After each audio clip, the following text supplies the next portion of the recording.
Well, good morning and welcome to Frankly Speaking here on WYDC TV Big Fox. I'm your host, Frank Acom. We are broadcasting live and, as always, proudly from the Hesselson studio on Marcus Street in Corning. We have a very busy show in store for you today. Of course, we'll be talking Venezuela. We have some New York State issues to contend with. We're also going to be talking about Minnesota and Tim Walz. But first, I can't forget, a big Wyoming wave came through this morning. There it is on the screen. Thank you to Brian, great friend in Wyoming. Okay, some viewer comments this morning. Mark writes in, good morning, and good morning, Mark. I see Trump has given Venezuela a list of things they have to comply with. One of them is they can't deal with Russia, China, Iran, and Cuba. No oil for them because the U.S. will purchase the oil. That's going to make those countries furious. I myself think Trump's actions are leading to war. Thank you, Mark. Your comments, your thoughts on what Mark had to say. Do you think this is leading to war? We've got some media coverage of this we'll be talking about a little bit later on, where they're suggesting calls for impeachment are growing.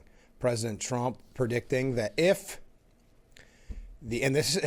I know we joke about this, but it's almost as if the powers that be watch Frankly Speaking, because didn't we say just yesterday, early morning, that if the Democrats win in the midterms, there will be impeachments nonstop? That's just to be expected. Trump echoing that statement later in the day, saying that if Democrats get the majority, they will find some, no pun intended, trumped up charge to impeach him. We may talk about that a little bit later on. But first, on a very sad note, a couple sad notes. Michael Reagan, the eldest son of former President Ronald Reagan and actress Jane Wyman, died at his home on Sunday, according to his late father's foundation in a statement they released. Reagan, who was 80 years old, dedicated himself to upholding his father's legacy and his work as a conservative author and radio talk show host. I had the honor of interviewing Michael Reagan quite a few years ago, and you couldn't have talked to a nicer guy. As a matter of fact, he was so thoughtful that I did not realize the time change when we set our schedule. So I called him at something like 5 in the morning, something to that extent. And he was very understanding and still gave me the interview. Told great stories. I wish I could play the clips for you. Great stories about how his father taught him about tax policy based on the fact that he was asking for a raise because the Crosby kids were getting more money in their allowance than he was. And President Reagan went on to describe, at that point, probably Governor Reagan, maybe even actor Reagan, describing the tax policy and how much the government was taking from him and how much, if he wants to kind of understand it better, he could take from his allowance. It was really interesting. What a powerful voice in the conservative movement. He spent his life defending and promoting the Reagan administration, which was largely devoted to scaling back the government's involvement in daily life and bringing an end to the Cold War. The Ronald Reagan Presidential Foundation wrote, Michael Reagan lived a life shaped by conviction, purpose, and an abiding devotion to President Reagan's ideals. Reagan was adopted by his parents hours after his birth in 1945 and detailed his personal complications with that in a book entitled Twice Adopted. Still, he endeavored to follow in his parents' footsteps. After attending Arizona State University and Los Angeles Valley College, he tried to establish himself as an actor, but later pivoted to radio and writing. He also devoted himself to several charities, including the John Douglas French Alzheimer's Foundation, which he chaired for 3 years. As you know, President Reagan passed away with Alzheimer's back in 2004. The foundation lauded Reagan's accomplishments and cited his dad's fatherly pride in him, as described in the 1990 autobiography, An American Life. Quote, when I read his book, I had even more of a fatherly pride in Mike than I had had before. He was happy and at peace with himself, the former president wrote. The foundation described Reagan's death as a profound loss, adding that his presence, warmth, and unwavering commitment will be deeply missed at the Reagan Library and far beyond it's walls. Now, multiple conservatives cited him as an inspiration, and that's one of the reasons why I was so honored to have him on the radio version of this program, because at the time it was I don't remember which anniversary, but I would try to get special guests, especially special guests in the political realm, and he agreed to do the interview for my anniversary broadcast, and you couldn't have, as I said, talked to a nicer guy. Former Wisconsin Governor Scott Walker wrote in a statement, because I think he's now president of the Young American Foundation. He said he did so much more than share stories about his father. He challenged the next generation to share the values he stood for throughout his public life. He called on them to be happy warriors in the battle to uphold the founding principles of our republic. So Michael Reagan, passing away at 80 years old. He is survived by his wife, Colleen Stearns, their two children, Cameron and Ashley, his grandchildren, and his half-siblings, Patty and Ron Reagan Jr. So sad note there. Also on a sad note, Representative Doug LaMalfa of California has passed away as well. You hate to look at a death announcement like this, but I'm going to read the headline as written by the Associated Press. Representative Doug LaMalfa of California dies, reducing GOP House control. He passed away at the age of 65, a California rice farmer who served 7 terms in the United States House and was a reliable vote for President Donald Trump. His death trims the Republican narrow margin of control of the House to 218 seats to the Democrats' 213. The congressman experienced a medical emergency Monday night and was taken to a local hospital where he died during a surgical procedure. Officials haven't disclosed the cause of death. Trump expressed his tremendous sorrow over the passing as he addressed a meeting of House Republicans on Tuesday, lamenting the loss of a lawmaker he championed as an ally for his agenda. He said the late congressman wasn't a 3 o'clock in the morning person like other lawmakers he would call in the wee hours to lobby for their votes. He voted with me 100% of the time. With Doug, I never had to call. So that's how we start the program this morning on 2 very sad notes. Okay, we do have a couple updates before we get into Venezuela. We are going to talk, because there's a couple updates I think are just worth mentioning, either from past broadcasts or even recent broadcasts that are worth mentioning. We'll talk about Venezuela. We're going to talk about Walls, maybe a little bit here about Mamdani. There's a couple things about updates on the Democrats. James Carville, the Raging Cajun, he is predicting a major victory in November for Democrats. Now, keep in mind, James Carville is also the person who made the prediction that Kamala Harris would win the presidency. He's kind of a pundit that gets a lot of attention. He worked for the Clintons. I think he's the one that came up with the so overused and cliche statement, it's about the economy, stupid, which I don't understand why people always latch onto that and think it's almost like when they say it, they came up with it. But anyway, we don't need to get into that. But James Carville saying that the Democrats will win big in November. We also have, and this is why I've got to say it quick, I'm going to get on a tangent here. I don't understand the White House's, I guess, fascination or not dedication, I hope, to the Atlantic. The Atlantic did, I think it was a 29-page glowing article about how Gavin Newsom is the front runner. Gavin Newsom is the front runner. And it is glowing.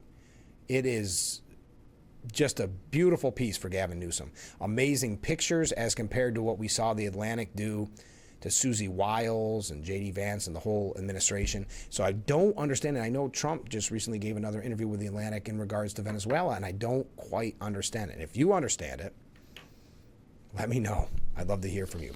All right.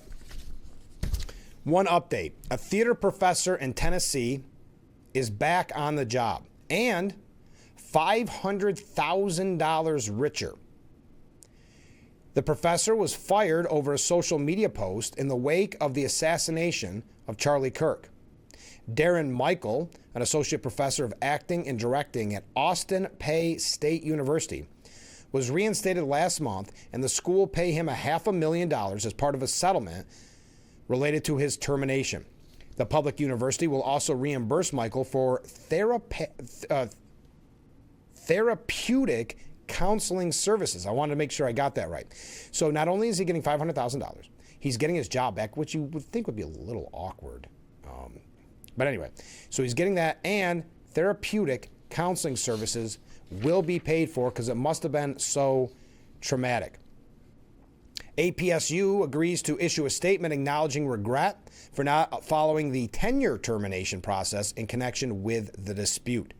The statement will be distributed via email through APSU's reasonable communications channels to faculty, staff, and students. Now, Darren Michael was fired on September 12th, 2 days after Kirk was shot and killed. He was fired for posting insensitive content on social media related to Turning Point USA and the founder, Charlie Kirk. In one Facebook post, which caught the attention of Senator Marsha Blackburn, Michael shared an article titled, "Charlie Kirk says gun deaths are unfortunately worth it to keep Second Amendment."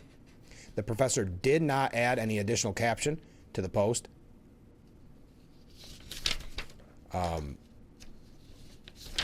So then Marsha Blackburn shared it and said, what do you think? Tagging the school in there, the university in there, saying, what do you think about your professor, essentially?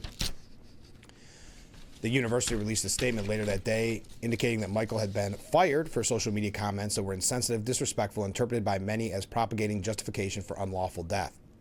So, give you a little inside look there at the tenure process. So not only does he post, whatever you think about the post, I'm just saying, he gets fired. They think it's not a reasonable representation of their university.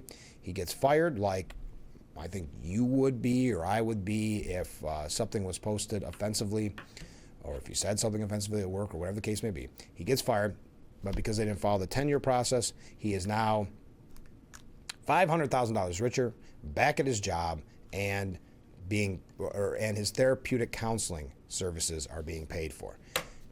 There's an update. We've got other updates we're going to get to. Yes, Greenland updates, of course. What's a broadcast without a Greenland update?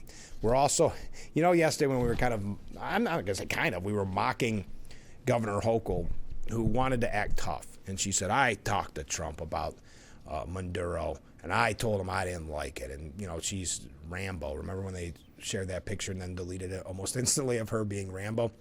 She's trying to be tough. She's trying to be,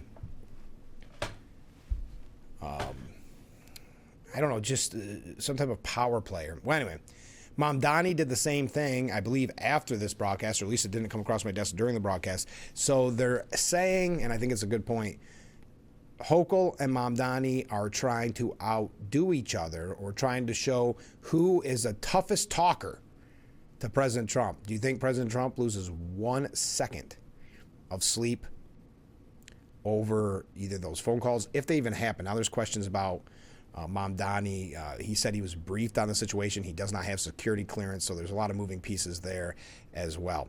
We'll talk about it. We got a lot to get to. We're just getting warmed up, just getting started on this rainy morning. Thank you for joining us. Keep those waves, keep those comments coming in, and we will be right back after this.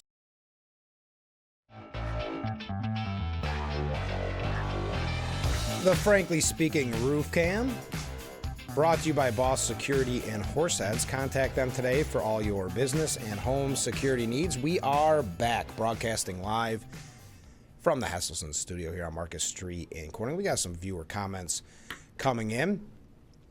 This viewer says, frankly, it's being reported that approximately 39% of properties are tax exempt in the city of Elmira. And of course, that is a major issue right now with that tax increase. And I know there's been some press conferences,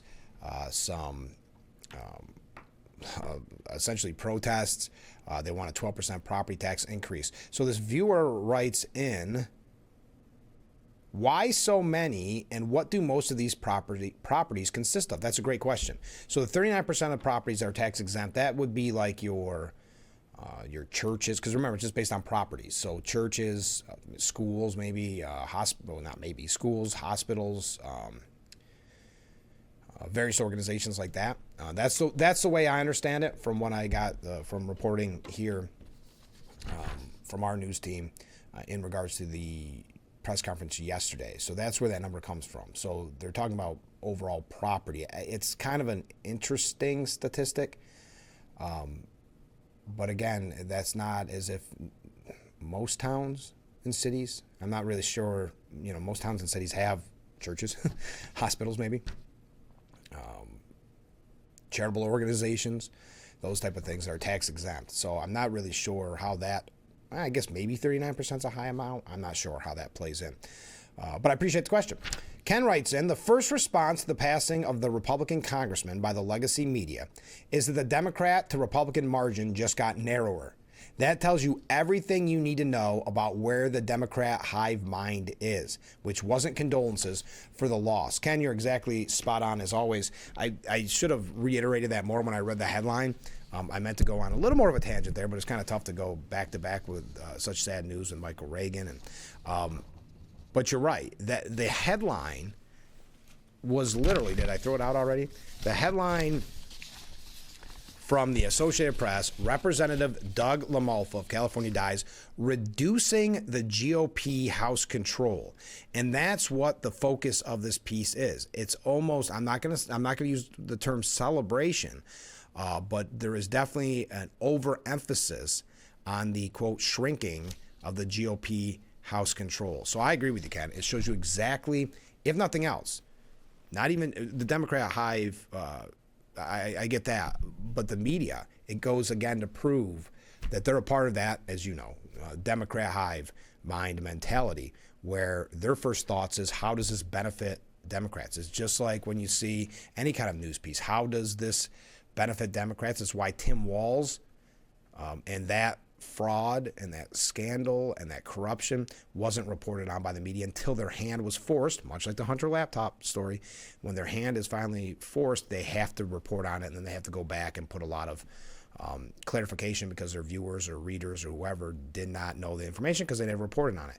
They do not want to put in the media, because they are one and the same as the Democrat Party, they do not want to put out anything that will be harmful to Democrats. But boy, if they could do anything harmful to Republicans, it's a free-for-all. And we're going to talk about that here in just a second, because there's a lot of examples of that. First, as an update from yesterday, we had reported to you yesterday, and it was an exact quote from Schumer, that there was no appetite, if you will, for another government shutdown, because there is a potential for a government shutdown at the end of the month, January 30th, when that deadline hits.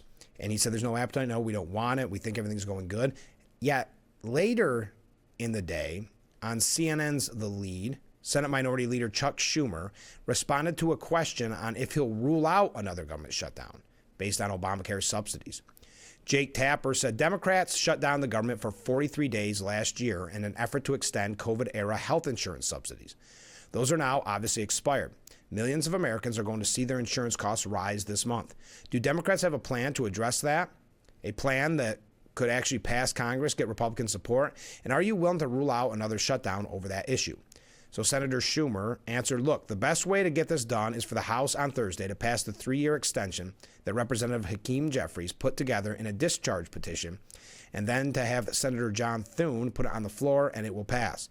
That's the only way to get this done. We're not going to get health care done if the Republicans stay in shambles. They don't have their own plan. They're divided on every type of issue, whether to privatize it. Thune and Mike Johnson, the two leaders, said that they wouldn't even extend health care benefits by a day, let alone a month, a year, 3 months, 3 years. So until the Republicans get their act together, we're not going to get anything done on health care. So will not rule out necessarily, but it doesn't look as if Jake Tapper asked a follow-up question. He would if it were a Republican, but he did not rule out the potential for a government shutdown. So kind of an update from yesterday's program. So alarm spreads among the allies of the United States of America over Trump's demands for Greenland. European leaders, reluctant to criticize Trump over Venezuela, fear irreparable damage to NATO if he seizes the Danish territory. That's coming from, I think this is the Associated Press as well, is it? Oh, Wall Street Journal, I'm sorry. So our allies are concerned about Trump's new passion project, Greenland.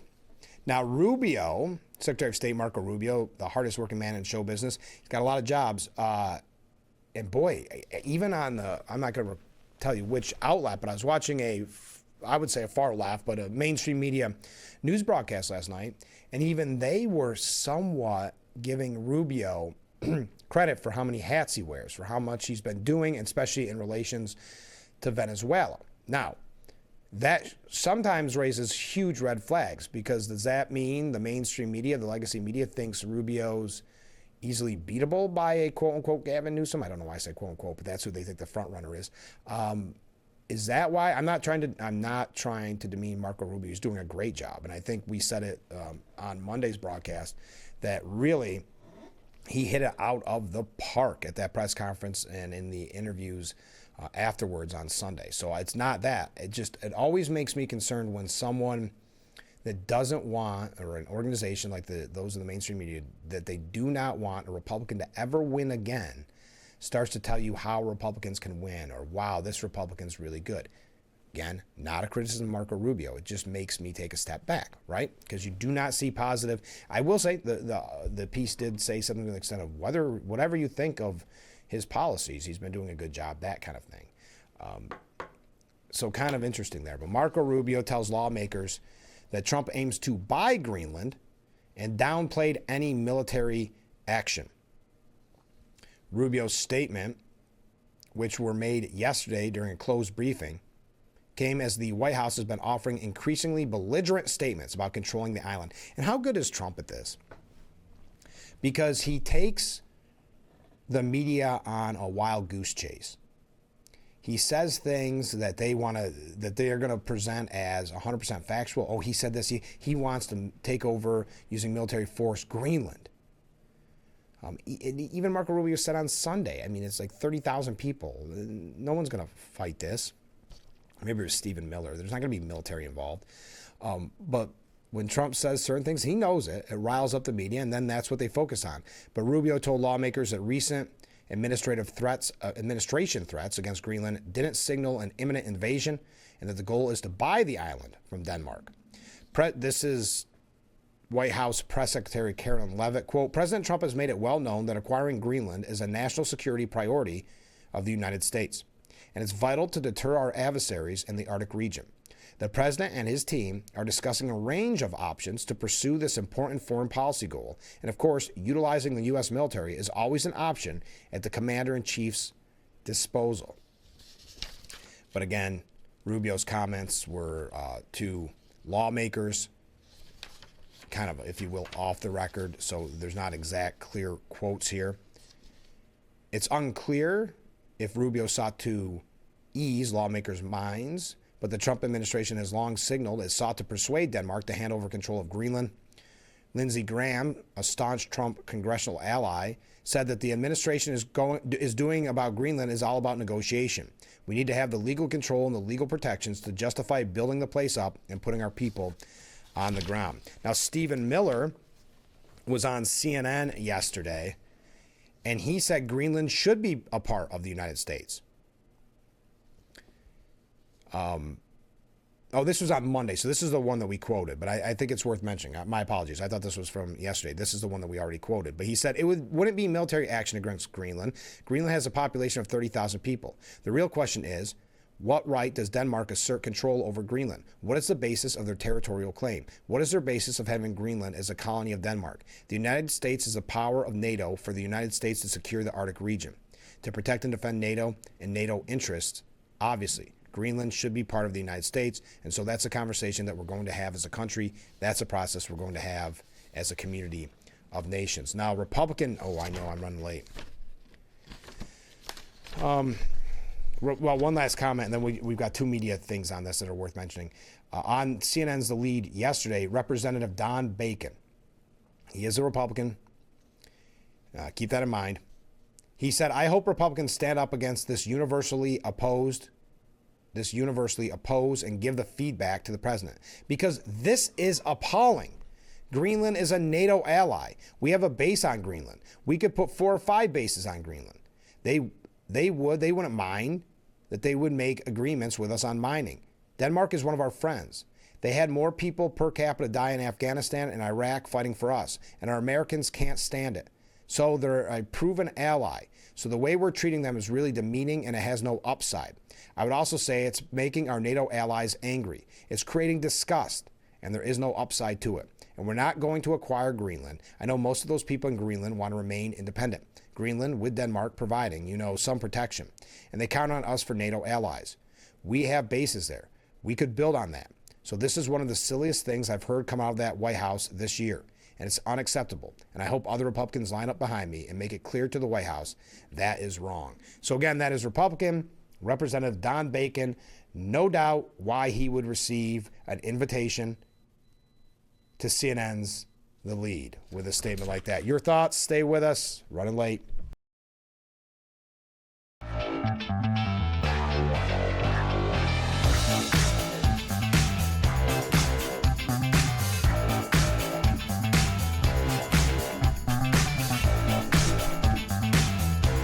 The Frankly Speaking Roof Cam, brought to you by Boss Security in Horseheads. Contact them today for all your business and home security needs. We are back broadcasting live from the Hesselson studio here on Market Street in Corning. Sorry, messing with my levels.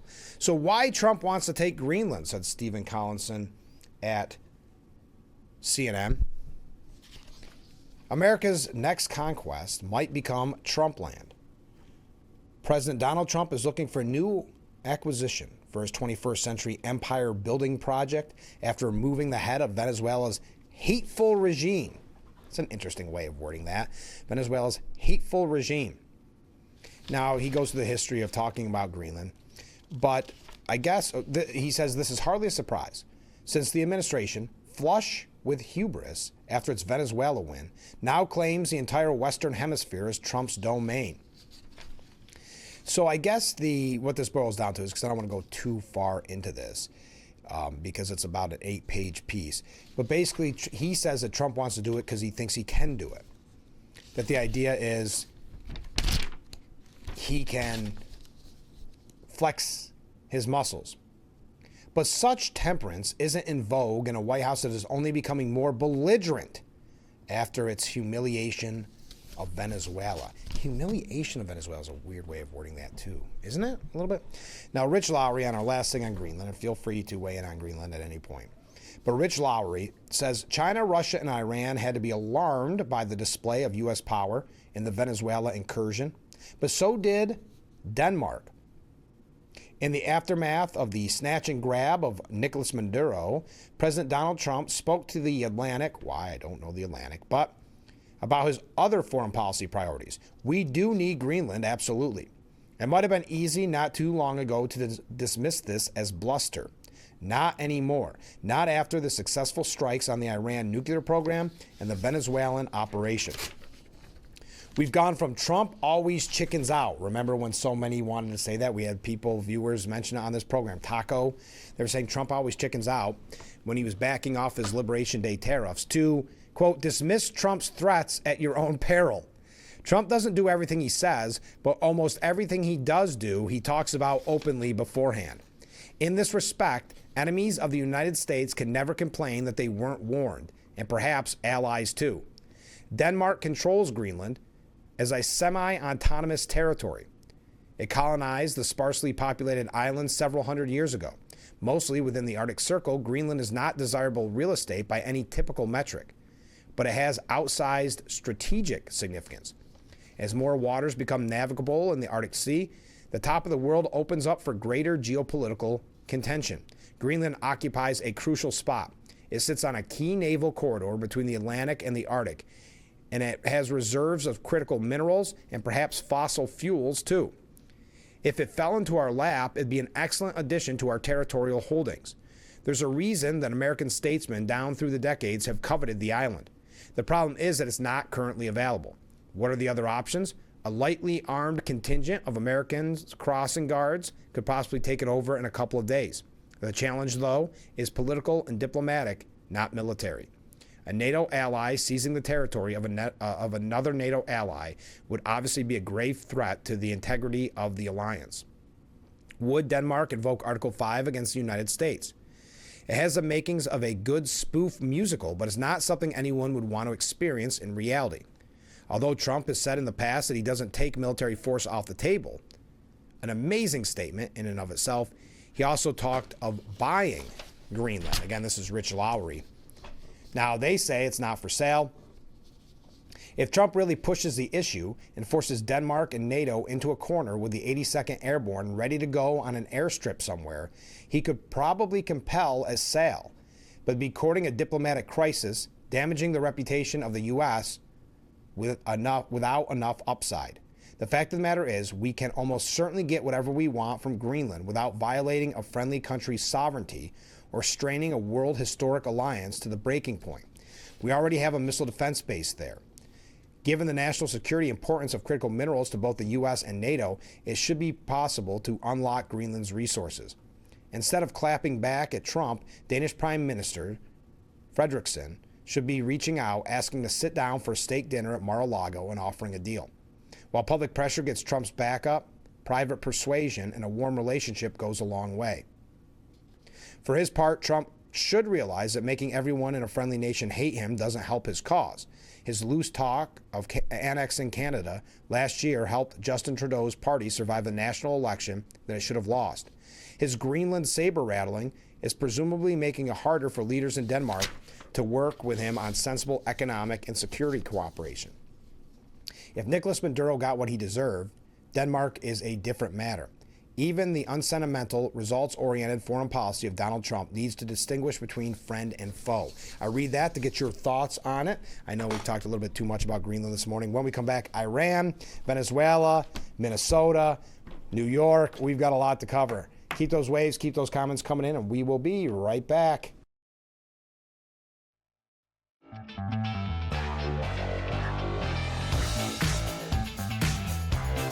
The Frankly Speaking Roof Cam, brought to you by Boss Security in Horseheads. Contact them today for all your business and home security needs. We are back, broadcasting live from the Hesselson studio here on Market Street Corning. Mark writes in, Trump is a businessman. Venezuela for oil and Greenland for minerals. He wants to show the world he can get anything he wants. Thank you, Mark. Now, we are going to talk about Venezuela in a moment because it does tie in with Iran. Did you see that Iran, as the residents of Iran are flooding the streets and protests, thousands calling death to the Ayatollah? It's the country's largest protest, one of the country's largest protests, and it's about the crumbling economy. Did you see how they tried to calm the nerves of the people of Iran? They said that they would give them kind of a stimulus, if you will, a stimulus payment. They announced Monday, the government officials, that about 80 million eligible citizens will receive 10 million Iranian rials. I think I'm pronouncing that right. 10 million Iranian rials if they stop their protests in the street. That's their stimulus. They'll get it a month. Wow, 10 million Iranian rials a month. That must add up. Until you realize with the exchange rates, that's $7.70 a month in their stimulus. Wow. So with the economic pressure that has led people to starve and then therefore protest in the streets, there's even talk of regime change potentially. And because of that, they offer their residents, the people of Iran, around $7.70. By the way, during these protests, at least 36 people, including 34 protesters and 2 members of Iran's security forces, have been killed during the unrest, with another more than 1,200 detained, according to human rights activist news agency. More than 60 have been injured in the turmoil, according to the agency report. Well, there you go. So you get about $7 in stimulus. Now, as Venezuela buckles under Trump, according to CNN, Iran sees an uncomfortable parallel. And this isn't just CNN. There's many that have been reporting on this, that this is a kind of a loud message to Iran, what happened in Venezuela, as Iran is not in a good position right now. The Iranian leadership, already grappling with international unrest and internal unrest and multiple crises, is now confronting the prospect of renewed U.S. military action after its nuclear sites were targeted last summer. An escalation driven by an emboldened U.S. president who has also threatened other adversaries in the wake of the Venezuela attack. Trump saying on Monday, if they start killing people like they have in the past, I think they're going to get hit very hard by the United States. Now, what is interesting about this, if you're someone in Iran, that you're broke, you're going hungry, you're being offered $7 a month to stop protesting, and then you hear that Iran is still laser-like focused on building their nuclear program. It's got to be so maddening, and I think that's why the protests have only grown. Michael Goodwin says, think of this as the domino theory in reverse. The initial Cold War version featured the American fear that if a country fell under communism control, its neighbors would also be swallowed up. In the current swirl of events, the theory envisions a similar pattern, but this time it's freedom that is being spread, making for more positive outcomes. Case in point, what started in Venezuela might not stop there. As significant as Maduro's exit was, an even bigger geopolitical bombshell is on standby in Tehran. And we know Iran has been struggling. They have become one of the weaker links in that kind of axis of evil of Russia, China, and we used to say Iran. Iran tried to show that use of power. That was embarrassing, what they projected. And then, of course, we took out their nuclear program. But what he's essentially saying is this is the Maduro arrest is a big message to the powers that be in Iran. Mark Dubowitz says Iran's brave protesters are fighting for freedom and Trump needs to help them. For the United States, the task now is not simply to continue exerting maximum pressure on the regime. It's time to pair that pressure with a clearly declared policy of crippling the Islamic Republic through maximum support for the Iranians who are determined to overthrow it. When President Trump restored maximum sanctions last February, he was clear about its goal: deny Iran a nuclear weapon, dismantle its terror proxy network, and stop its ballistic missile program. During the last year's 12-day war between Israel and Iran, as the Israeli Air Force cleared the skies and struck at Iran's command and control nuclear sites and ballistic missile capabilities, the United States reinforced Trump's message with strikes on 3 nuclear facilities, including the deeply buried Fordo enrichment site. What Washington has not yet done and must now do is explicitly commit to breaking the regime's capacity to rule. That does not mean another Iraq or Afghanistan. It does not mean American invasion forces, nation building, or occupation. Regime change in Iran won't come from U.S. troops marching on Tehran, but from Iranians in the streets, backed by American power and Israeli action aimed squarely at immobilizing the regime's repression apparatus.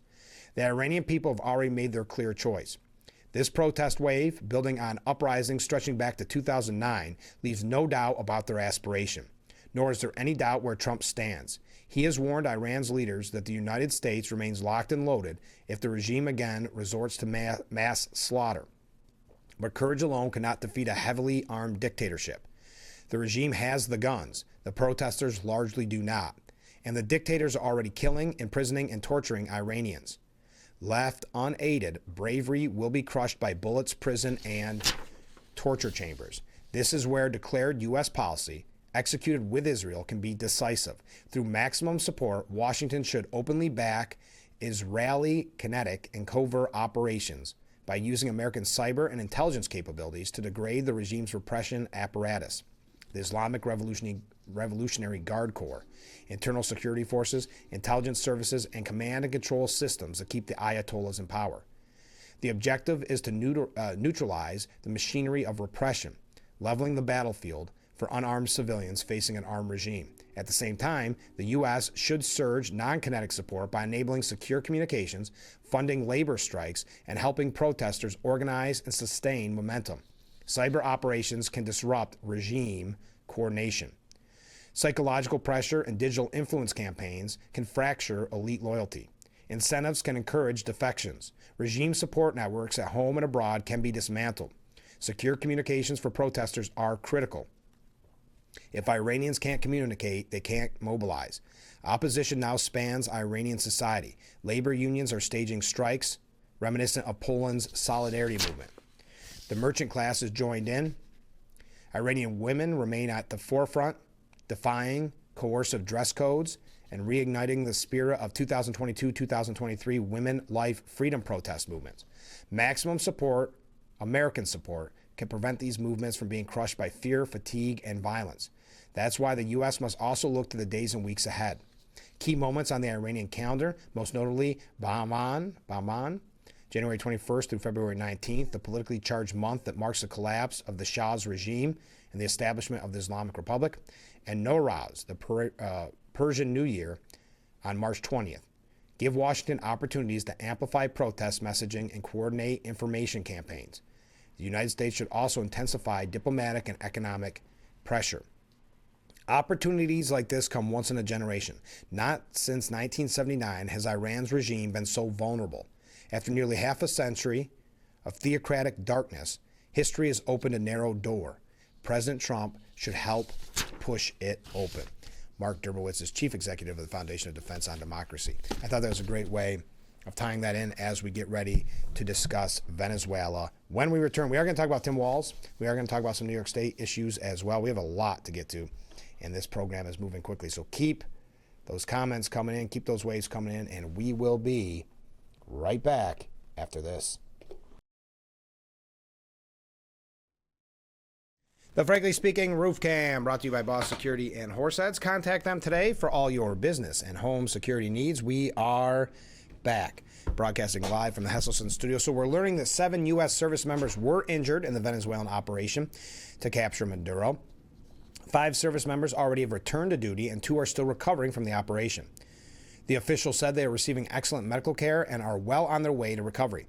The fact that this extremely complex and grueling mission was successfully executed with so few injuries is a testament to the expertise of our joint warriors. So that's just a quick update. Officials said Tuesday that 24 Venezuelan security officers were killed during the raid, along with 32 Cuban military and police officers who were responsible for guarding Maduro. Wow. Now, we learned yesterday that kind of these pro-Maduro motorcycle thugs are roaming the streets looking for anyone that is, I guess you would say, pro-Trump, MAGA, had anything to do with a kind of a dislike of Maduro. So gangs of armed pro-regime militants on motorbikes have taken over the streets of Caracas, hunting down Venezuelans who support the capture of Maduro. Boy, I've got to say, I'm guessing this is not a fair and just trial that these people are getting. How many innocent people who may not have any interest in Trump will be caught up in this with the masked thugs? They're holding Russian automatic weapons, brought rush hour traffic to a grinding halt in the Venezuelan capital, stopping drivers at checkpoints and demanding to search their phones and cars. The troubled circumstances have residents on the edge over what will happen next. Some, depending on what outlet you go to, some in the media are trying to present this as the beginning of a civil war.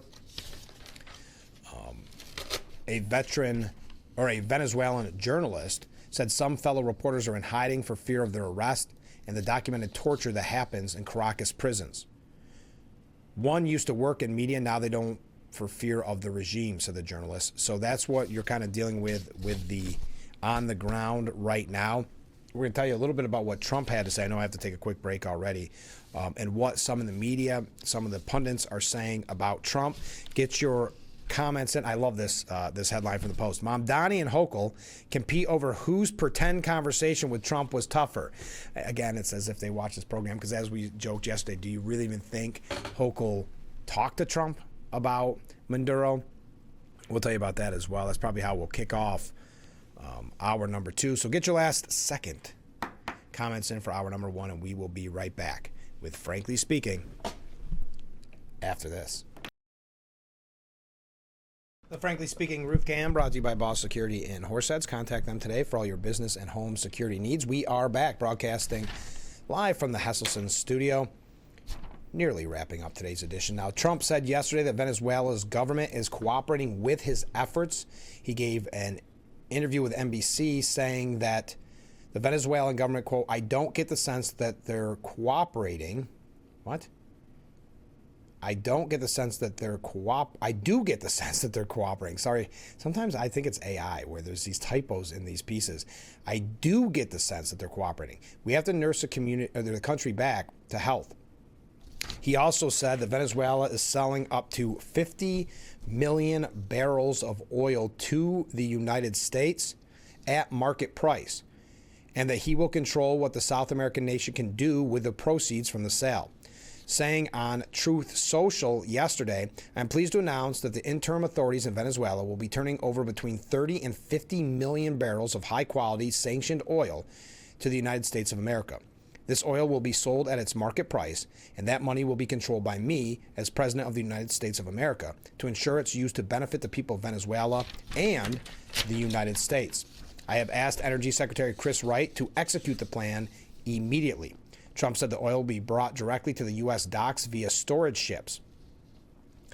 The president also said that he thinks American firms could get Venezuelan oil fields up and running within 18 months. I think we can do it in less time than that, but it'll be a lot of money, a tremendous amount of money that will have to be spent, and the oil companies will spend it, and then they'll get reimbursed by us or through that revenue. So 30 to 50 million barrels of oil. But the media is saying because of all of this, Trump impeachment calls gain pace amid Venezuelan fallout, according to the Time. Now, what's the Venezuelan fallout?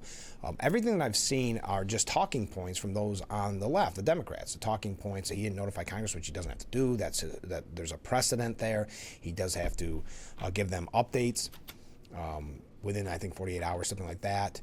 Then you have Chuck Schumer and others saying, well, when we had the meeting a couple weeks ago, they said nothing like this was going to happen. There's perjury. They misled. So now, I guess, growing calls of impeachment, which goes to the point that Trump said just yesterday that if the Democrats win the majority in November, he will, for whatever reason, they will find something, fabricate something to impeach him like they had in the past. At home, the U.S. calls for the president's impeachment are now gaining momentum as some Democrat lawmakers, along with prominent figures in the political space, demand the action be taken. Okay, so Democrats and politicians or political pundits from the Democrat side, that leads the Time, to publish a piece saying the impeachment calls grow. Is that any surprise? So you're telling me Democrats want to impeach the president that they've already impeached twice in his first term for nonsensical reasons. I just want to make sure we're on the same page here. And they think it's impeachable that we took out. So again, showing their full-throated, wholehearted support of Nicolas Maduro, apparently. This was a bridge too far to cross in taking out a brutal dictator. Not taking out, not murdering, I shouldn't say taking out, capturing a brutal dictator to bring him to court. That is an impeachable offense, and that is too much. And now the media is happy to run with it. The Democrats, well, they don't say that at first. Trump impeachment calls gain pace amid Venezuelan fallout. So what's your first reaction? You think, oh no, are there some Republicans that are latching onto this? At home in the U.S., calls for the president's impeachment are now gaining momentum as some Democrat lawmakers, not even all, some Democrat lawmakers, along with prominent figures in the political space, demand that action be taken. So that just means Democrat political pundits. I'm not going to read all their quotes. It's not worth it. They even go down to state level politicians, not just House, not just the Senate. Maxine Waters, kind of the normal list of characters. But that was a piece that the Time felt was necessary to report. So thank you for that breaking news from Time that some Democrats want to impeach Trump over X, Y, or Z. This time it happened to Venezuela. I'm sure there's already been calls for impeachment about other nonsensical things. That's where we're at. That's how we kick off hour number 2. When we return, stay with us. This is Frankly Speaking.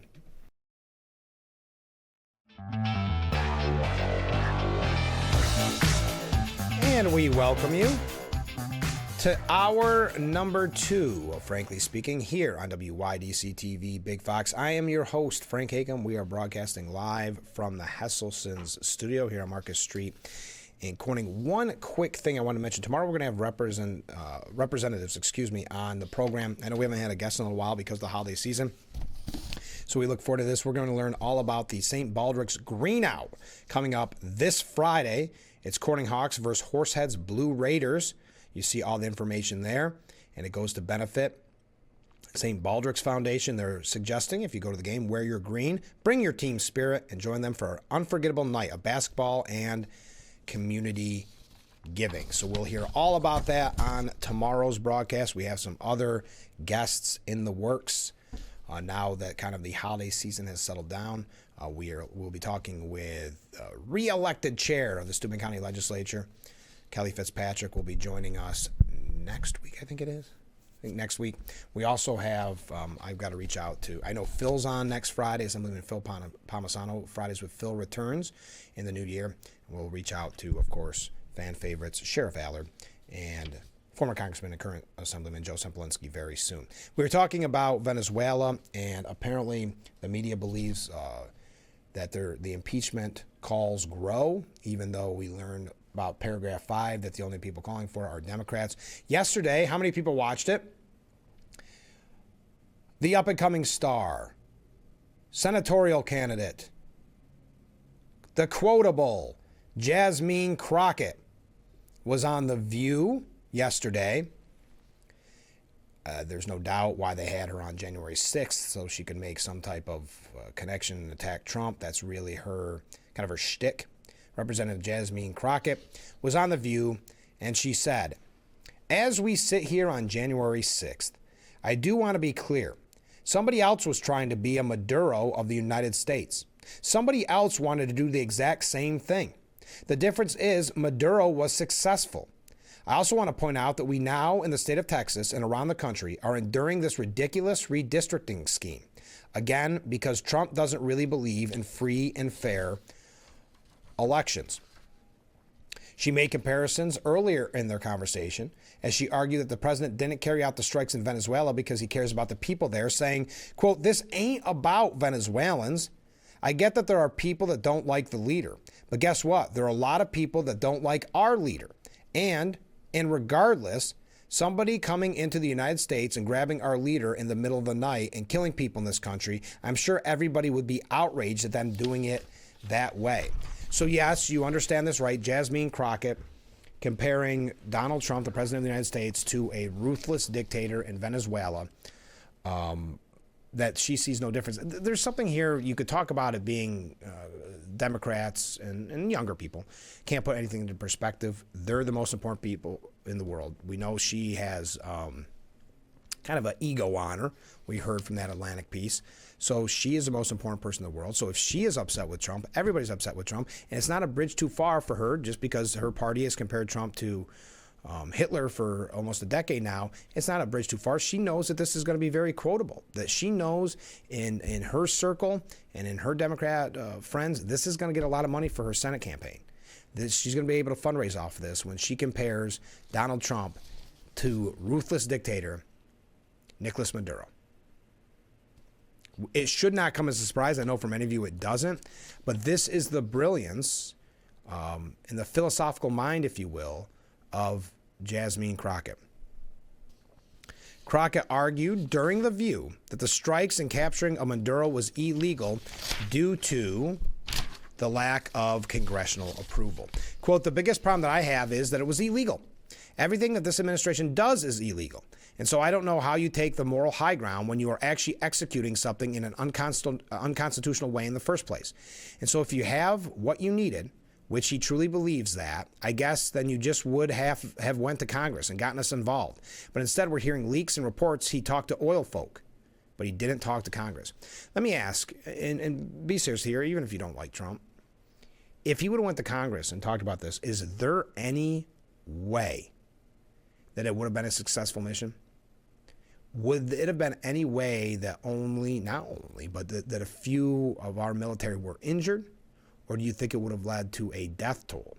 Because do you believe someone like Jasmine Crockett, who compared Trump to Nicolas Maduro, saying essentially he's a Maduro of the United States, do you think she would have kept that intel secret if he went to Congress? Just a pure question, I think worth asking. Now, if you recall Marco Rubio, we mentioned this yesterday, he rejected the argument that they needed congressional approval, saying this was not an action that required congressional approval. In fact, it couldn't require congressional approval because this was not an invasion.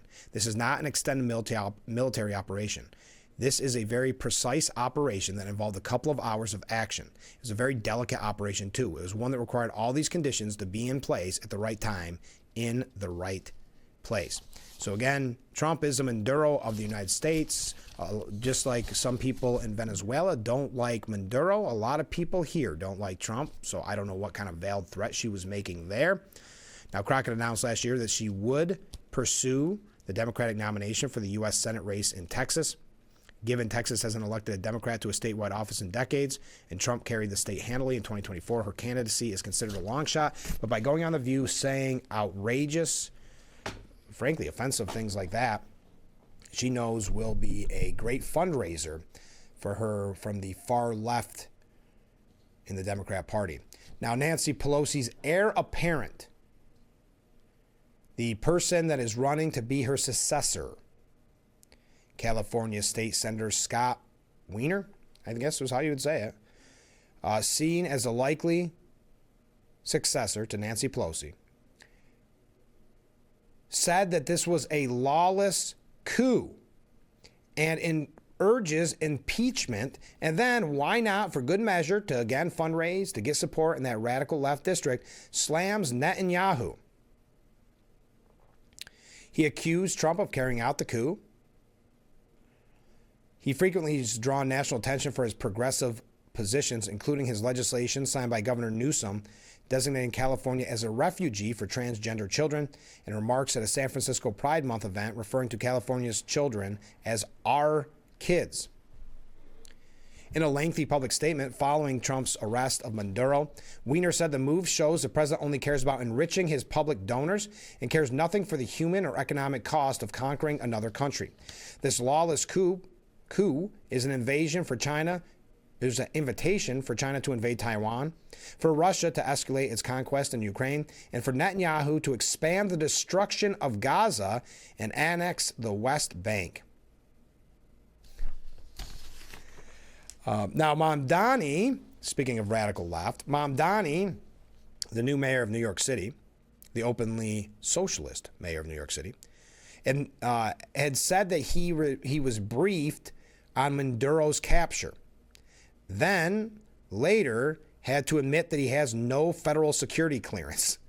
Over the weekend, Mamdani released a statement saying, "I was briefed this morning on the U.S. military capture of Venezuelan President Nicolas Maduro and his wife, as well as their planned imprisonment in federal custody here in New York City." However, when asked directly about his federal security clearance during a press briefing, Mamdani said he has no clearance. "You don't have federal security clearance yet, and has anyone from a federal agency reached out to you or members of your team to begin the vetting to get federal security clearance?" Mamdani responded, "That briefing, yes, was conducted by my team, and the question of federal security clearance is one that's on and on. So you do have it? No, not yet." So what his briefing was, to make it sound like he was more important, he said he was briefed on the issue. What that meant is he asked his staff, "What happened? Did you happen to watch the news this morning?" But he wanted to make it sound much more important, so he said he was briefed. And that leads us to the piece that I said I was going to kick off the second hour with, but I've actually waited quite a while. Yesterday, we talked about Governor Hochul and what we assumed was probably a made-up call, but even if it wasn't a made-up call, she was talking tough to Trump. She chastised, she slapped the wrist of Trump for what he did. But remember, as I mentioned, she didn't get the talking points. I don't think she gets the talking points, so when she does finally see the trend of what Democrats are saying, she rips them off. But she can't get them perfect because everybody else, Hakeem Jeffries, Chuck Schumer, Nancy Pelosi, everybody started with how bad of a guy Maduro was. But Maduro was really bad, but that's how everything went. She started off by saying, "I told Trump that this was wrong, blah, blah, blah. Oh, but Maduro's a bad guy." She just doesn't have it, folks. She tries so hard to. That's the tough part. Tries and fails so consistently. But the New York Post editorial board says one of the sillier sideshows of local politics is Mayor Zohran Mamdani and Governor Kathy Hochul's contest over who gave President Donald Trump the biggest earful over Operation Absolute Resolve.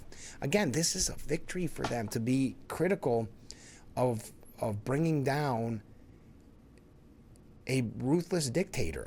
Anyway, just a few hours after the raid to capture Nicolas Maduro and his wife, the leader of the free world put everything on hold, at least as Mamdani tells it, to be scolded by the mayor about his erroneous violation of federal international law.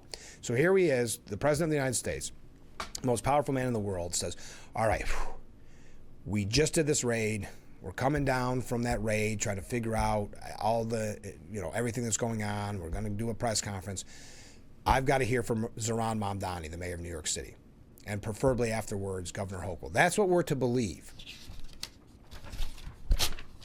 Mamdani said he'd been briefed on the raid before giving the president earful. The mayor later had to admit that he did not mean getting looped in by top U.S. intelligence figures. Turns out he doesn't yet, if ever, have the security clearance for that. Nope. His staff just told him what was in the news. But just because nobody in Washington called him doesn't mean he couldn't call the president. Quote, I called the president and spoke with him directly to register my opposition to this act. And to make clear that it was an opposition based on being opposed. I registered my opposition, I made it clear, and we left it at that. Left it at that, huh? You have to wonder, Trump doesn't strike us as a guy who'd sit in abashed silence while being lectured to by a boy wonder about federal international law, whatever that is. What is federal international law? What a great point. Maybe he just wasn't listening, assuming the conversation actually happened. And that's the big thing. I don't believe either happened with Mamdani or Hochul, but I'll continue. Funnier still, Hochul felt compelled to get in the game because that's normally what she does. She's always playing catch up. She sees somebody else do it and she tries to copy it and doesn't even do it as good as the copy. Or as the person who originally did it. The copy is always embarrassingly bad. So she sees someone to do it and she tries to piggyback off it. It's the same thing why she was taking credit yesterday for the No Kings rally. At the same time, it's this sad, pathetic want to be a power broker, a mover and a shaker. But I'll continue. On Monday, she too said she had spoken to Trump. Man, Trump must have been busy talking to New York politicians. At a presser, Hochul recalled bugging Trump about congestion pricing, the Gateway Tunnel project, and the redevelopment of Penn Station. But when pressed about how the president responded, it suddenly grew vague. Quote, I just kind of talked about Venezuela and all kinds of things. These things are kind of surreal, but I just said I disagree. This has got to go to Congress. You've got to get authority. So what a week for the President of the United States with lectures about federal international law, whatever that is, from a committed socialist mayor and the separation of powers from an always split the difference governor. And to hear them tell it, Donald Trump was rendered speechless both times, which definitely fits the narrative, definitely fits the idea of what we know about Trump. Two quick things here, and I know I got to take a break. Trump unleashes the Dunroe Doctrine. They're calling it Donroe Doctrine, and puts socialism on notice worldwide. And AMB, Gordon Sondland, says Trump showed strength in Venezuela. Just finish the job. Maduro is gone. Now America must finish the job. Deny Russia and China a strategic foothold. Ensure Venezuela's oil fuels freedom rather than repression. And help 30 million people reclaim normal lives. The world is watching. Our adversaries are watching. This is the moment to prove that when America leads with clarity and resolve, it doesn't just remove tyrants, it shapes history. All right, stay with us. We got to take a short break. Moving on to Tim Walz, a couple of New York updates as well. So we will be right back after this.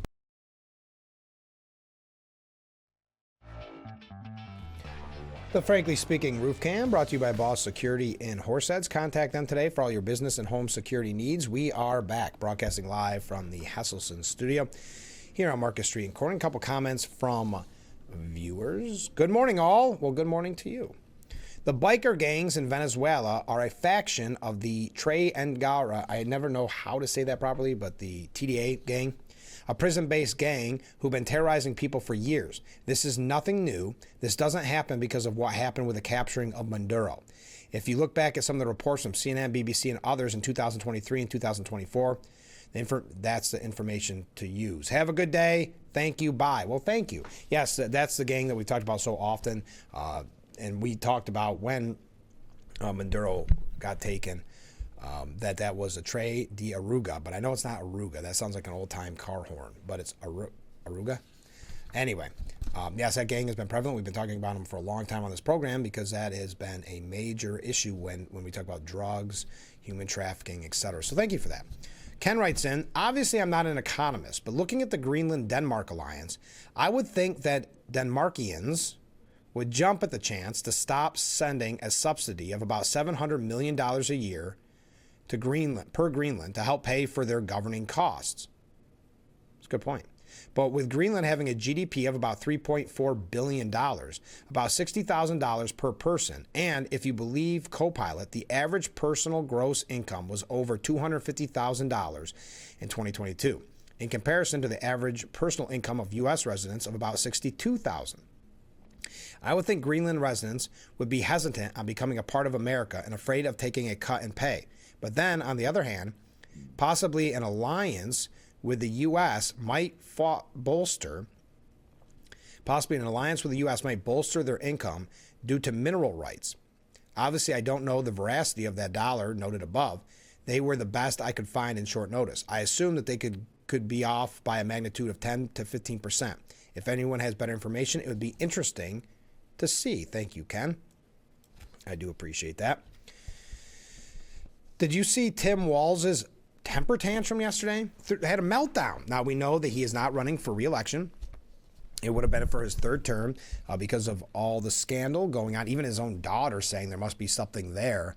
If you don't know who his daughter is, I can't remember her name, but she's kind of a firebrand. She's trying to make a name for herself. She does interviews. She does a lot of like TikTok videos and talks about how bad Trump is and how good her dad would have been and yada, yada, yada. Even she was saying there must be something there, right, for her dad to resign.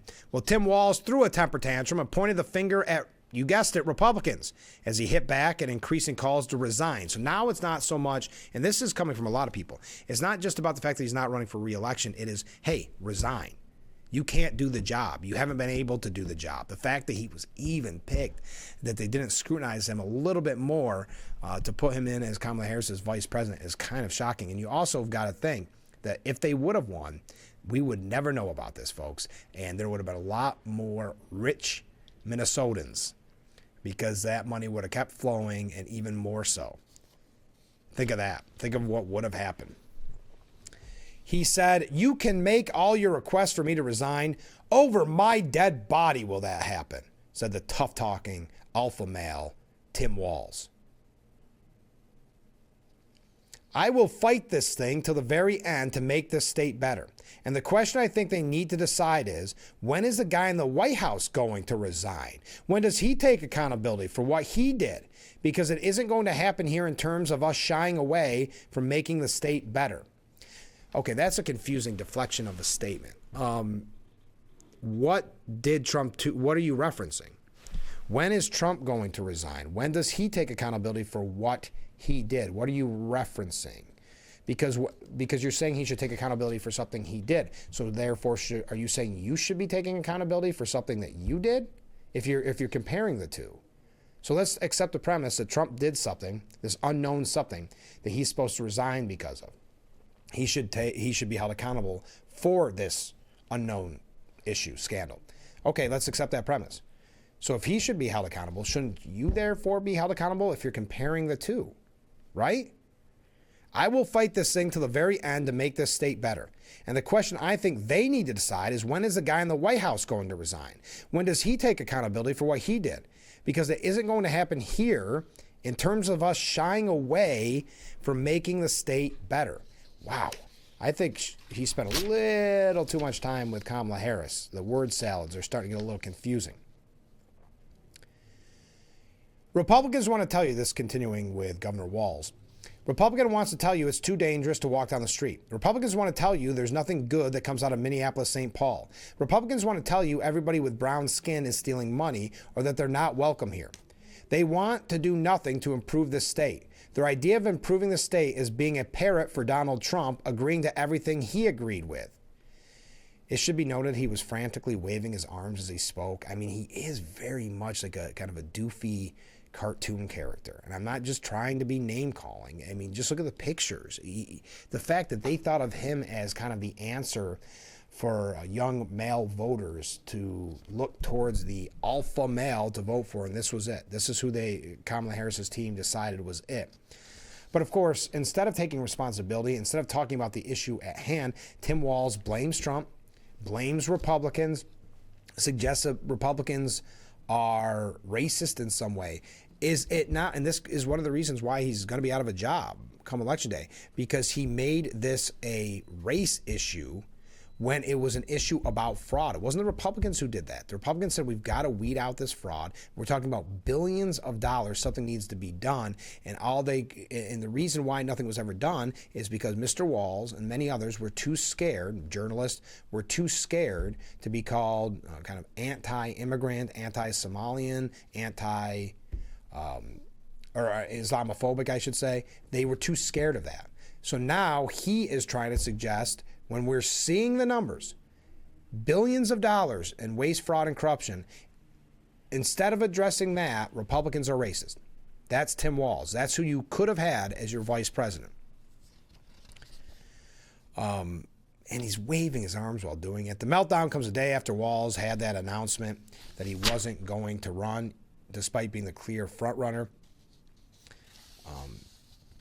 And you remember he said at the time, every moment I'm campaigning, I'm not spending time focusing on he knows the scandal is going to be much bigger, but that was his excuse, and I'm paraphrasing, that every moment he was campaigning wouldn't be a moment he could focus on the people of Minnesota and focus on writing this stuff, these kinds of things. They're saying this could amount to up to $18 billion or more. That's right, not million, $18 billion or more in this fraud scheme involving housing, food aid, and daycares in the state. And that all happened under his watch. So he knows this is only going to grow. He knows this is only going to get worse, and he's only going to get worse. Now, we had someone yesterday make the comment on the program, a viewer, saying it was looking so bad for Democrats in general. They believe that the Democrats got the Walz and said, you've got to resign. To take the heat off of this story. And it will, unfortunately, take the heat off the story now that not run for re-election. I didn't mean resign. So now that he's not running for re-election, it does kind of take a little bit of the heat off of this story. It gives the media another excuse not to report on it. They didn't report on it at first until their hands were forced when it came to Trump withholding funds. So they had to report on it, backtrack, and tell you all, because they had never reported on it, tell you everything that was happening, and it just got too much for Walz. That is amazing, isn't it? Many are calling for him to resign, but again, he said he will resign. He will not resign. Over my dead body will that happen. On that note, we got a couple other things. Stay with us. We'll be right back with Frankly Speaking here on WYDC TV, Big Fox.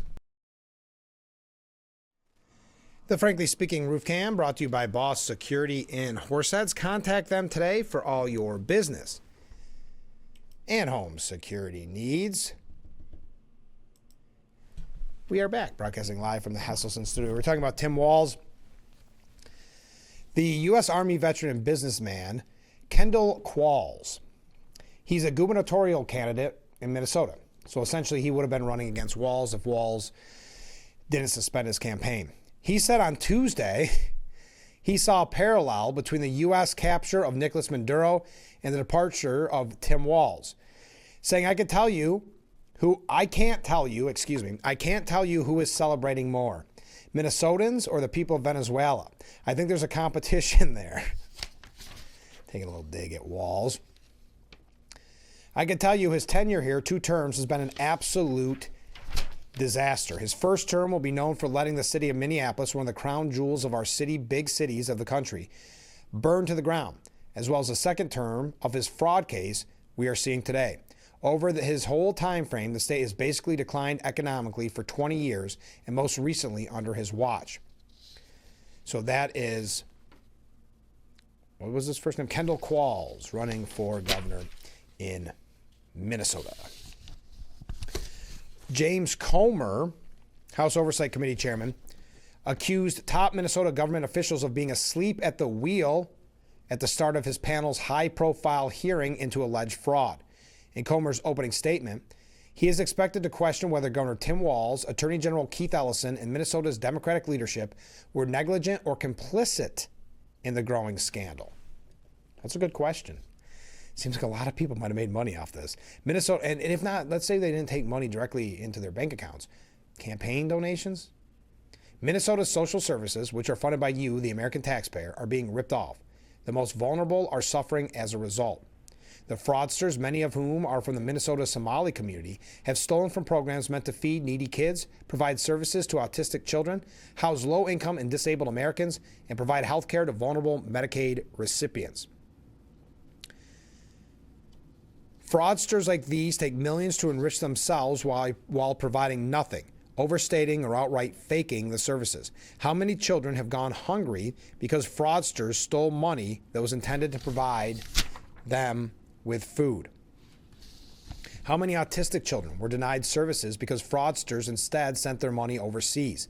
How many low-income seniors, people with disabilities, or those with mental illnesses were denied access to housing because fraudsters drained resources and pocketed the money for themselves?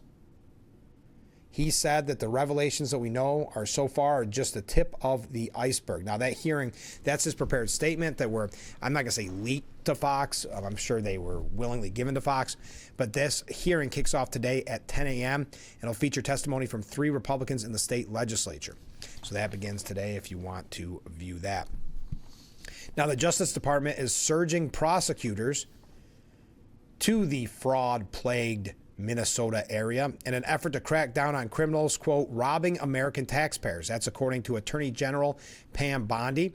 The Department of Justice is dispatching a team of prosecutors to Minnesota to reinforce our U.S. Attorney's Office and put the perpetrators of the widespread fraud behind bars.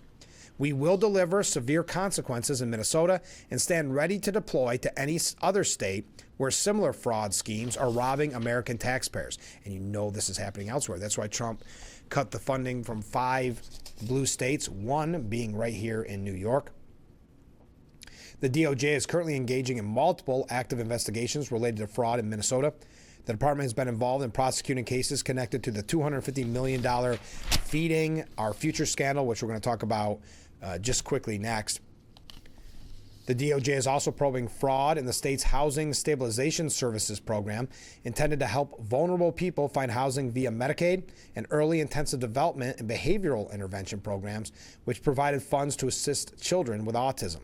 To date, federal prosecutors have charged 98 defendants, of which 85 are of Somali descent, in Minnesota fraud-related cases, according to the Department of Justice. They have issued over 1,750 subpoenas, executed over 130 search warrants, and conducted over 1,000 witness interviews as part of sweeping fraud-related investigation in the North Star State, which have resulted in 64 convictions. Now, the ringleader of the Feeding Our Future scandal was ordered by the judge. This is going to be tough for her. Ordered by the judge to forfeit her Porsche and luxury goods.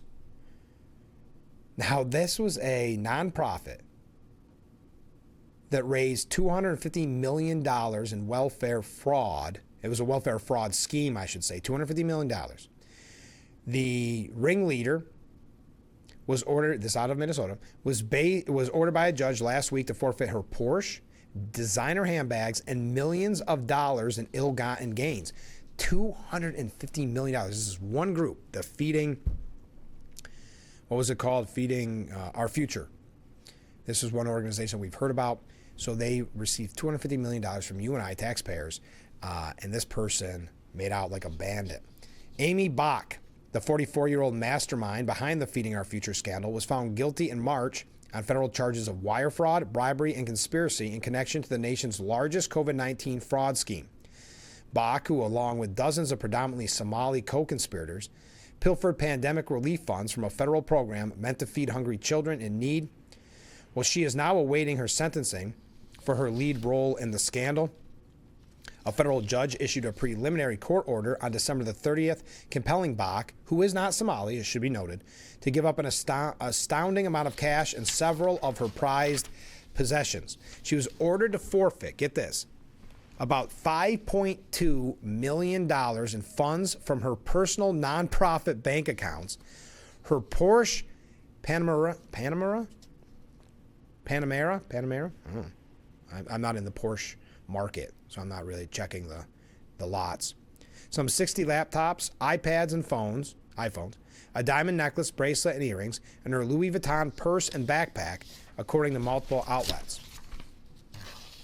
The Justice Department has convicted 57 people and charged 78 defendants in that.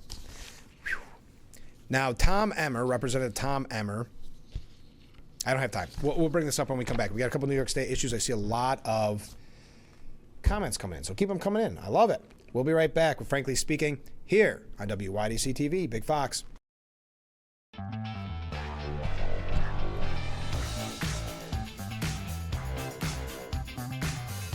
The Frankly Speaking Roof Cam, brought to you by Boss Security in Horseheads.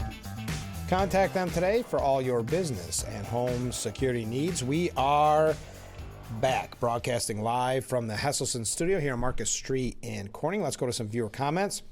Good morning, all. Well, good morning to you. Someone should tell Tim Walz what the weather is in Caracas, Venezuela today. It's going to be up to the 80s. After all, he may want to move there and start a daycare center.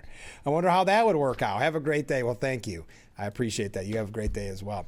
Comment, and this is really nice. Comment from a different viewer. Frank, I am so thankful for your honest reporting and support our show. God bless you and support our show. I like that. It is our show. It's all of our shows. Thank you for that. I do appreciate that. That's very kind of you. You make my day. God bless you too. So Representative Tom Emmer said $9 billion. That's the estimated amount of taxpayer dollars stolen via fraud schemes in Minnesota under Governor Tim Walz's watch.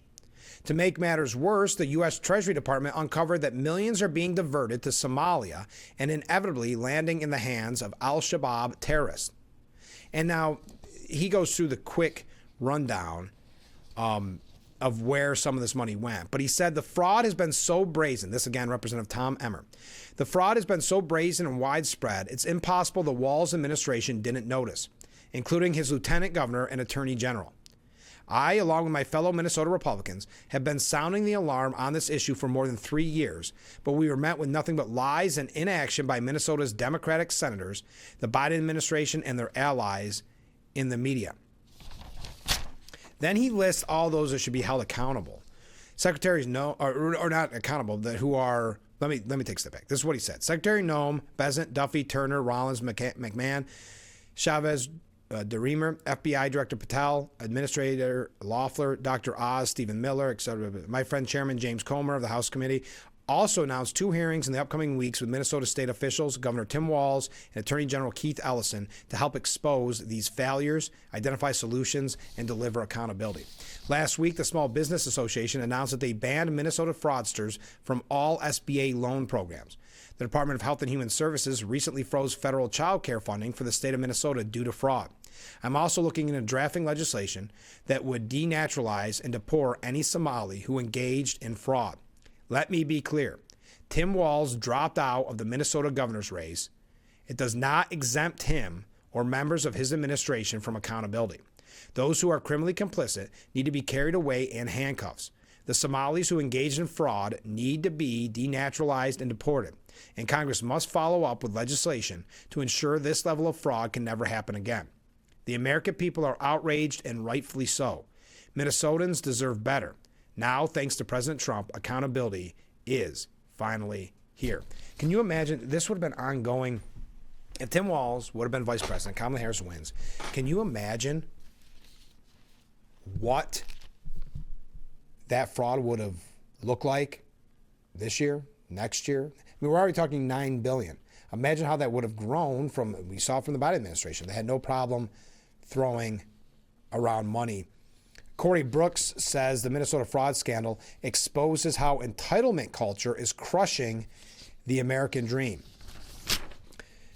saying we must punish those who exploited the dollars of the American worker with such impunity. Let them become an example to the rest of us.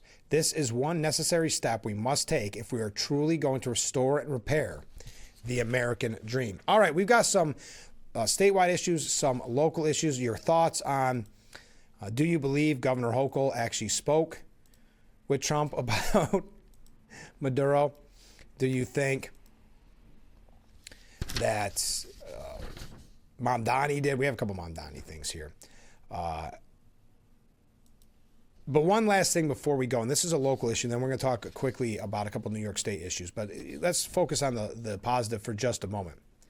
Pro-Action of Steuben and Yates Incorporated. They are proud to announce that they achieved gold status in the National Community Action Pathways to Excellence program. As the first agency in New York State to attain this prestigious honor, we mark a historic milestone for both our organization and our state. The Pathways to Excellence program, developed by the National Community Action Partnership, is a nationally recognized initiative that promotes excellence among community action agencies across the United States. The program provides a rigorous framework for organizational assessment and improvement based on the principles of the Malcolm Baldrige National Quality Award. Agencies participating in Pathways to Excellence undergo a comprehensive evaluation of their leadership, strategic planning, customer focus, measurement and analysis, workforce development, operations, and results. The gold standard represents the program's highest achievement, signifying an agency's commitment to quality, innovation, and ongoing improvement in serving low-income communities. Earning this distinction shows ProAction not only meets but exceeds benchmarks for excellence in service, governance, and operations. ProAction extends heartfelt gratitude to staff, volunteers, and partners. This achievement would not have been possible without their continued support and collaboration. The agency looks forward to furthering its mission, advancing opportunities, and championing excellence in community action for years to come. So congratulations to ProAction of Steuben and Yates. We've got to take a short break. When we come back, a couple things here about New York. I know we've been talking about Venezuela all morning, Tim Walz all morning, so feel free to weigh in on those or any other issues you see at the forefront, because we are nearly out of time. Keep those comments coming in, and we'll be right back with Frankly Speaking here on WYDC TV, Big Fox. The Frankly Speaking Roof Cam brought to you by Boss Security in Horseheads. Contact them today for all your business and home security needs. We are back broadcasting live from the Hesselson studio. A couple of viewer comments here. Rick writes in, says, good morning. Good morning, Rick. Excuse me. I'm watching Trump talk to must be Republicans in the Kennedy Center. He has totally lost his mind. What is he talking about? Jumps from one thing to another. I've never seen such an exhibition. Really. Trump keeps saying the 2000 election was rigged and Biden was the worst president in history. Actually, the most unpopular is himself. Look in the mirror, Donald. Well, Donald, seeing that it was January 6th and you failed to steal the election back in 2021, you should talk to Maduro to find out how to criminally stay in power. Maduro has one up on you, Trump. I like that you're using Jasmine. Who came up with it first? Jasmine Crockett or you, Rick? Jasmine Crockett using the same argument on The View? Just curious. This is interesting. Why invade Greenland? Well, to steal their natural resources. How about doing it right away, the right way? Invest in recovering the resources the right way. Put some more military resources up there to deter China and Russia if it's such a big deal. Or is it about the minerals? Doesn't look like the European countries want you up in Greenland, just like I said in the previous comment. Countries uniting to become a threat to Trump's thievery. Besides, aren't Denmark and Greenland in NATO? Hey, we're taking bets on who in the know placed a $32,000 bet that Maduro would be out of power. They were correct and cashed in almost $500,000 on the bet. I hope that they find out. It's difficult for me to imagine anyone in the Trump administration would pull such a stunt. My lands have a Trumpy day, Rick. That's interesting. I read that about because now it's raising a question about insider trading in these, not insider trading, I guess insider trading, but in these markets, these gambling markets, because someone must have known, right? It was done the day before. Who that is, I don't know. But of course, we talked about it with having prior knowledge when it comes to stock trading in Congress. I know there's a lot of people fighting that in Washington, but having that insider knowledge to make a fortune. We talked about it before with Nancy Pelosi, and there's so many others, but Nancy Pelosi, even, I don't know if it came from stocks necessarily, but we've talked about Ilhan Omar lately with the Minnesota fraud, that she went from being broke when she first got there to having $30 million in her bank account. Where does this kind of money come from? So this is a scenario where someone bet on one of these kind of open gambling markets, which someone can correct me if I'm wrong on this. I don't know if are they legal in the United States? I know obviously sports gambling is, but this is different. These are kind of the weird things that you can gamble on. For instance, will Maduro be arrested and brought to the United States kind of thing. So I'm sure it was somebody with some insider knowledge. It doesn't seem like it could be any other way. All right, comment from a different viewer. Frankly, $9 billion of fraud for just Minnesota. How much more has been funneled away from the people when considered other states, including New York? Exactly. Think of that, $9 billion just for Minnesota, and that's just what we know. As James Comer said, that because there's probably just a tip of the iceberg. But think about it in New York, how much money we throw at these kind of programs without any real checks and balances. It's going to be interesting if, according to Pam Bondi, they're doing investigations into it, and I hope they are. Comment from a different viewer. Now that it has been proven beyond a doubt our federal taxation is too high, who is going to step up and stop it? What will our Congress do about it? Yeah, and it is, obviously our taxes are too high, but it's also, especially when you look at it at state level too, because some of that's state money. But if you look at how much we are in debt as a country and how much of that is based on fraud. Comment from a different viewer. Man, you guys are riled up here right at the end. Good morning, Frank. Well, good morning. I'm having another Trumpy day. S&P 500 at an all-time high yesterday, but not a word from the media. Well, you just heard it here. The word is here on this media outlet. Thank you for that. I appreciate it. Hey, as an update, we know Elise Stefanik dropped out of the race, so it looks like it's just Bruce Blakeman. We're hoping she would make it to the convention and then clearly win, and that maybe then Blakeman would decide not to run. That is not the case. We are where we are at. But New York Republicans will meet in Garden City on Long Island in February to hold the party's statewide nominating convention. Republican county chairs, state committee members, party activists, and local supporters will meet at the Garden City Hotel in the Nassau County Village February 9th through 11th to conduct official party business and nominate candidates they hope can break a Democratic stranglehold on state offices. This election cycle, the race for governor, is the biggest contest in New York that voters will decide, along with the state's other non-congressional statewide offices, lieutenant governor, attorney general, and state comptroller. The convention will be in home territory for Bruce Blakeman, the perceived frontrunner after Stefanik suspended her campaign. At this point, Brooklyn lawyer Karam Dara is running as a Republican for attorney general. Biotech entrepreneur and Cuban-American immigrant Joseph Hernandez is running for state comptroller. For the first time ever in 2026, candidates for governor will form a joint ticket with their lieutenant governor pick ahead of any primary. Before state law in 2025 changed this, the state held separate primaries. Yes, in theory, you could have had a Republican governor and a Democrat lieutenant governor. There is a really interesting piece. Do we have time to get to it? Prosecutors are demanding a change to New York State's Raise the Age law as Hochul weighs the proposal. We know this has ruined a lot of countless young people's lives where they aren't getting in any trouble, so gang members are recruiting them. It's a tragic scenario. We talked about it numerous times on this program. Well, they're demanding a change and Raise the Age. But Hochul is set to lay out her 2026 policy agenda in her State of the State on January 13th, and she said she was willing to look at Raise the Age, but has since remained mum about following through. So we will see. All right, stay with us. Our last break coming up right now, and then when we return, your last second comments and wrapping up quickly. The Frankly Speaking Roof Cam, brought to you by Boss Security in Horseheads. Contact them today for all your business and home security needs. We are back, broadcasting live from the Hesselson's studio. Okay, we've got a couple of comments here to get to before we wrap up today's edition. Good morning, Frank. Good morning, Steve.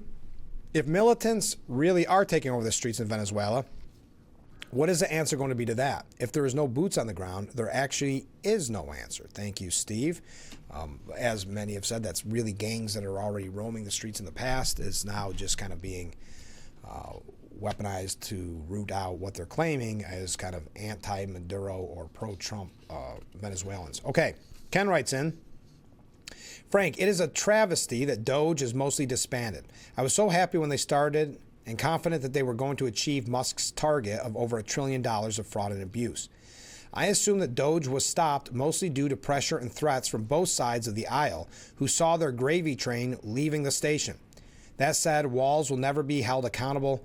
Several low-level people will pay a price, but that's it. I agree. And I think now that he's agreed not to run for re-election, even some in the Republican Party will say, well, that's all done. There's no sense looking at Walz. We just got to get to the bottom of it, unfortunately. I know Comer said differently, but I'm a little bit on your side there, Ken. A lot on your side. When a little bit of jaded there, if anybody will be held accountable. Hey, Climate Fact Friday, Bob sent in a comment. Good morning, all. Well, good morning, Climate Fact Friday, Bob. Today's not Friday. To all the people who are pro-wind solar power, it seems these same people are bashing Trump for securing more oil and minerals are totally uninformed. I will be back reporting on Friday on all the facts and figures that prove without fossil fuels, our precious wind and solar power would not be possible. Thank you and have a great day. Well, thank you. We do appreciate that, and we look forward to it on Friday, Climate Fact Friday, Bob.